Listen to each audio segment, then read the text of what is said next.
Hi hello. അപ്പോൾ ഇന്ന് +2 result reveal ചെയ്യുന്ന ഡേ ആണ്. ഞാൻ കുറച്ച് വൈകിപ്പോയി കാരണം ഒരു അത്യാവശ്യ മീറ്റിംഗ് ഉണ്ടായിരുന്നു. അതാണ്. അപ്പോൾ എന്തായാലും നമുക്ക് റിസൾട്ട് ചെക്ക് ചെയ്ത് നോക്കാം. ഓക്കെ, ആദ്യം തന്നെ ഇവർ ചോദിക്കുന്ന നമ്മുടെ രജിസ്റ്റർ നമ്പറാണ്. രജിസ്റ്റർ നമ്പർ ടൈപ്പ് ചെയ്തു. ഡേറ്റ് ഓഫ് ബർത്ത്,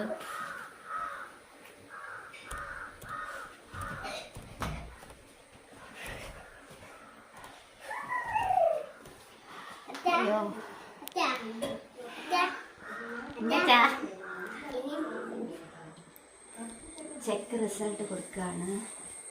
അമ്മ എനിക്ക് ടെൻഷനാണ്. അയ്യോ, എലിജിബിൾ ഫോർ ഹയർ സ്റ്റഡീസ്.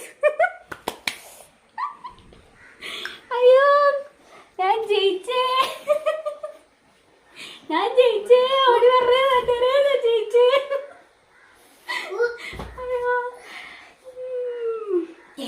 അപ്പൊ ഇതാണ് എന്റെ റിസൾട്ട്. ഞാൻ ജയിച്ചു.